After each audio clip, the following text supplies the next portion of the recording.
Ukraine শান্তি মিশনে buffer জোনে বাংলাদেশ ও সৌদি আরবের সেনা প্রস্তাব। ন্যাটো বহির্ভূত দেশ হিসেবে শান্তি প্রতিষ্ঠায় সহায়তার সম্ভাবনা। ইয়েমেনের ব্যাপক ড্রোন হামলায় আবারও কেঁপে উঠল ইসরায়েল। ব্যর্থ আকাশ প্রতিরক্ষা ব্যবস্থা, গাজায় আগ্রাসন না থামা পর্যন্ত হামলা চালানোর হুঁশিয়ারি। ইউক্রেনে রাতভর ৮০৫টি ড্রোন ও ১৩টি ক্ষেপণাস্ত্র দিয়ে রাশিয়ার ভয়াবহ হামলা। নবজাতক সহ নিহত ২, আহত ২০। ইউক্রেন ও রাশিয়ার মধ্যে যুদ্ধবিরতি হলে গঠিত বাফার জোনে সৌদি আরব ও বাংলাদেশের মতো ন্যাটো বহির্ভূত দেশ থেকে সেনা পাঠানোর সম্ভাবনা রয়েছে বলে জানিয়েছে এনবিসি নিউজ। বাড়তি নিরাপত্তা নিশ্চিত করতে এই পরিকল্পনা নেওয়া হচ্ছে। ৫ সেপ্টেম্বর শুক্রবার প্রকাশিত প্রতিবেদনে বলা হয়, এই বাফার জোনের নেতৃত্বে থাকবে যুক্তরাষ্ট্র। বিষয়টি সম্পর্কে অবগত ৪ জন কর্মকর্তার বরাত দিয়ে এনবিসি জানায়, মূল উদ্দেশ্য হল ভবিষ্যতে রাশিয়ার সম্ভাব্য হামলা থেকে ইউক্রেনকে সুরক্ষা দেওয়া। তবে এনবিসির খবরে উল্লেখ করা হয়েছে, রাশিয়া ইউক্রেন সংঘাতের অবসান বা দুই দেশের প্রেসিডেন্টকে আলোচনায় বসানো নিয়ে ডোনাল্ড ট্রাম্প ক্রমেই হতাশ হয়ে পড়ছেন। গত মাসে আলাস্কায় রাশিয়ার প্রেসিডেন্ট ভ্লাদিমির পুতিনের সঙ্গে বৈঠক করেছিলেন ট্রাম্প, কিন্তু সেই বৈঠক থেকে যুদ্ধ বন্ধ কিংবা ইউক্রেনের প্রেসিডেন্টের সঙ্গে নতুন আলোচনার কোনো ইতিবাচক বার্তা আসেনি। যুদ্ধ মানেই ধ্বংস, আর এই ধ্বংসযজ্ঞ থামাতে বিশ্বজুড়ে চলছে নানা চেষ্টা। এমন পরিস্থিতিতে একটি বাফার জোন তৈরির ধারণা এসেছে, যা যুদ্ধবিরতির পর দুই দেশের মধ্যে একটি নিরাপদ সীমারেখা তৈরি করবে। এই জোনটি হবে প্রায় ৪০ কিলোমিটার চওড়া এবং একটি সামরিক হস্তক্ষেপ মুক্ত এলাকা। এর ফলে দুই দেশের সেনারা একে অপরের থেকে দূরে থাকবে এবং নতুন করে কোনো সংঘাত শুরু হওয়ার সম্ভাবনা কমে যাবে। প্রতিবেদনে আরও বলা হয়েছে, প্রকাশ্যে খুব কম দেশই এখন পর্যন্ত যুদ্ধবিরতি চুক্তির অংশ হিসেবে ইউক্রেনে স্থল সেনা পাঠানোর প্রতিশ্রুতি দিয়েছে। ইতোমধ্যে যুক্তরাষ্ট্র স্পষ্ট করে জানিয়েছে তারা সেনা পাঠাবে না। বাংলাদেশ বা সৌদি আরবের মতো দেশগুলো থেকে সেনা পাঠানোর কথা ভাবার কারণ হল, দেশগুলো ন্যাটোর সদস্য নয়। যেহেতু রাশিয়া ন্যাটোর সম্প্রসারণকে নিজেদের নিরাপত্তার জন্য হুমকি মনে করে, তাই ন্যাটো বহির্ভূত দেশগুলো সেনারা এই শান্তি মিশনে অংশ নিলে রাশিয়ার আপত্তি কম হতে পারে। বাংলাদেশ এবং সৌদি আরব উভয়ই আন্তর্জাতিক শান্তিরক্ষায় তাদের ভূমিকার জন্য পরিচিত। বাংলাদেশের সেনারা জাতিসংঘের বিভিন্ন শান্তিরক্ষা মিশনে সফলভাবে কাজ করে সুনাম অর্জন করেছে, তাই এই গুরুত্বপূর্ণ দায়িত্ব পালনের জন্য উপযুক্ত বাংলাদেশ এবং সৌদি আরব। ইসরায়েলে ব্যাপক ড্রোন হামলা চালিয়েছে ইয়েমেন। হামলার তীব্রতায় ইসরায়েলের একটি বিমানবন্দর বন্ধ করে দেওয়া হয়। ইয়েমেনি সশস্ত্র বাহিনীর মুখপাত্র ইয়াহিয়া সারি দাবি করেন, এই হামলায় ইসরায়েলের একাধিক গুরুত্বপূর্ণ স্থান যেমন রামন ও বেন গুরিয়ন বিমানবন্দর, নেগেভ, আশকেলন, আশদোদ এলাকার সামরিক লক্ষ্যবস্তুগুলো সফলভাবে আঘাত হানে। তার দাবি অনুযায়ী এই হামলার কারণে ইসরায়েলকে একটি বিমানবন্দর বন্ধ করে দিতে হয়েছে। সারি আরও বলেন, ইসরায়েলি এবং আমেরিকান উভয় দেশের অত্যাধুনিক প্রতিরক্ষা ব্যবস্থা এই হামলা থামাতে পুরোপুরি ব্যর্থ হয়েছে। সারি তার বিবৃতিতে বলেন, গাজার উপর ইসরায়েলের আগ্রাসন ও অবরোধ তুলে না নেওয়া পর্যন্ত তাদের সামরিক অভিযান অব্যাহত রাখা হবে।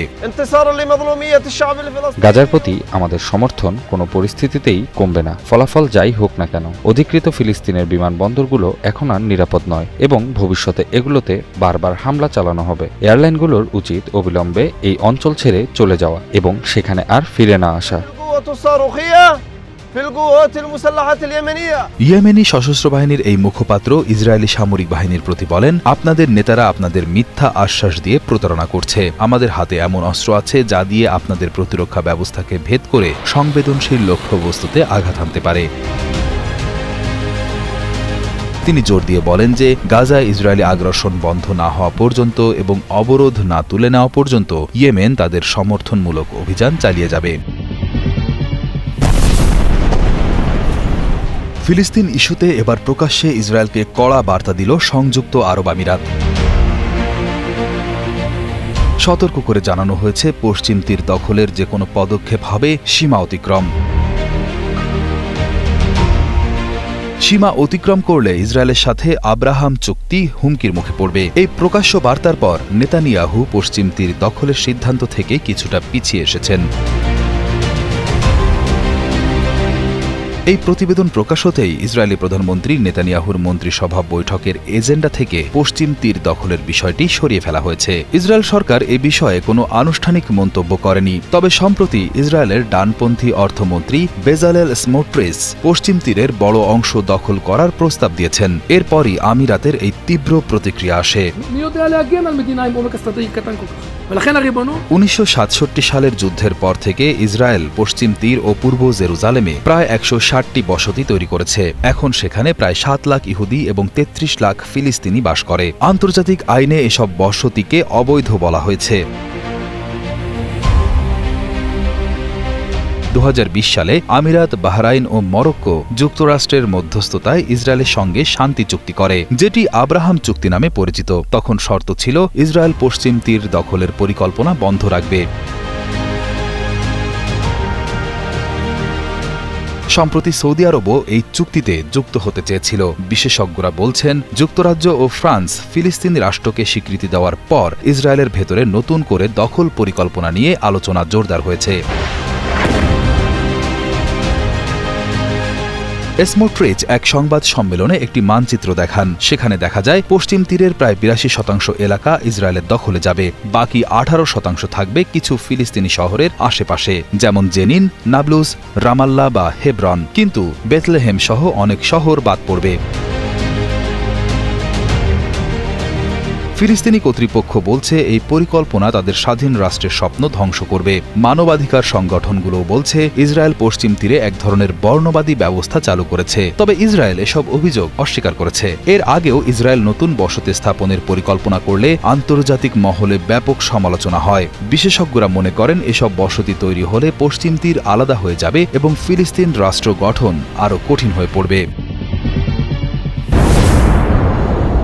ভোর হওয়ার আগেই ইউক্রেনের রাজধানী কিয়েভে ঘটে গেল এক ভয়াবহ রাত। 7 সেপ্টেম্বর রাশিয়া ইউক্রেনের ওপর আকাশপথে তাদের সবচেয়ে বড় আক্রমণ চালিয়েছে। এত বড় আক্রমণ এই যুদ্ধে আর আগে হয়নি। রাশিয়া একসাথে ছুড়ে দেয় 805টি ড্রোন আর 13টি ক্ষেপণাস্ত্র। তবে ইউক্রেনের প্রতিরক্ষা বাহিনী 751টি ড্রোন ও 4টি মিসাইল ভূপাতিত করার দাবি করেছে। এই প্রথমবার কোনো সরকারি ভবনে সরাসরি আঘাত এনেছে রাশিয়া। সাধারণত বাসাবাড়ি, বিদ্যুৎ কেন্দ্র বা অবকাঠামোতে হামলার খবর শোনা যেত, কিন্তু এবার প্রধানমন্ত্রী জুলিয়া সিরিদেনকোর কার্যালয় ভবনের শীর্ষতলায় আগুন লেগে যায়। অন্যদিকে রাশিয়ার প্রতিরক্ষা মন্ত্রণালয়ের দাবি, ইউক্রেন থেকে ছোড়া অন্তত 69টি ড্রোন তারা ভূপাতিত করেছে। রাশিয়ায় এই হামলার পর প্যারিস চুক্তি বাস্তবায়নের জন্য মিত্রদের প্রতি আহ্বান জানিয়েছে ভ্লাদিমির জেলেনস্কি। টেলিগ্রামে এক লেখায় প্রথম প্রতিক্রিয়া জানিয়েছেন ইউক্রেনের প্রেসিডেন্ট জেলেনস্কি। তিনি প্যারিসে যা কিছু সম্মত হয়েছিল তা বাস্তবায়নের আহ্বান জানিয়েছেন। ওই পোস্টে তিনি বলেছেন, 800টিরও বেশি ড্রোন এবং 13টি ক্ষেপণাস্ত্র, এগুলোর মধ্যে 4টি ব্যালিস্টিক দিয়ে ইউক্রেনে হামলা করা হয়েছে। বিবিসির সংবাদদাতারা জানিয়েছেন, বিমান প্রতিরক্ষা ব্যবস্থার কারণে কিয়েভের কেন্দ্রস্থলে রাশিয়ার ক্ষেপণাস্ত্র এবং ড্রোন হামলার ঘটনা খুবই বিরল। শহরের বিভিন্ন স্থানে বেশ কয়েকটি বহুতল আবাসিক ভবন হামলায় আংশিকভাবে ধ্বংস হয়েছে। এই হামলায় একজন নবজাতক সহ 2 জন নিহত হয়েছেন এবং আরও 20 জন আহত হয়েছেন। ইউক্রেনের প্রেসিডেন্ট ভ্লাদিমির জেলেনস্কির জন্মস্থান ক্রিভি রিহ শহরেও 3টি অবকাঠামোগত স্থাপনায় হামলা করেছে রাশিয়া। যুদ্ধবিরতি চুক্তির পর রাশিয়ার প্রেসিডেন্ট ভ্লাদিমির পুতিন পশ্চিমাদের ইউক্রেনে শান্তিরক্ষী সেনা পাঠানোর বিরুদ্ধে সতর্ক করার সময় এই হামলাগুলো করা হয়েছে।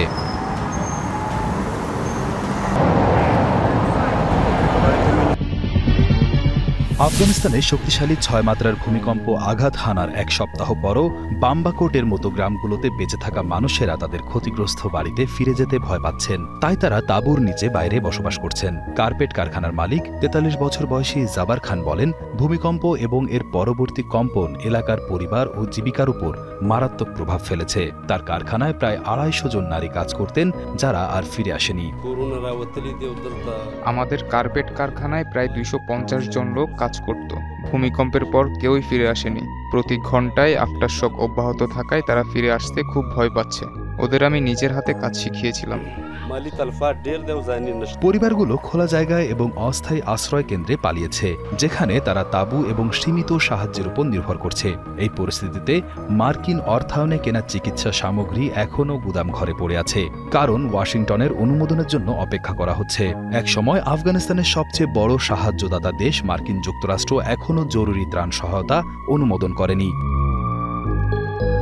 ভূমিকম্পের পরবর্তী কম্পন এখনও অব্যাহত থাকায় খান এবং তার পরিবারের মতো বেঁচে থাকা মানুষেরা খোলা পরিবেশে উদ্বেগ এবং খাদ্য, আশ্রয়, প্রাথমিক চিকিৎসা, যত্নের জন্য সংগ্রাম করছেন। ফিরোজা নামে এলাকার একজন বাসিন্দা জানিয়েছেন, সাহায্যের বিষয়ে তারা হতাশ।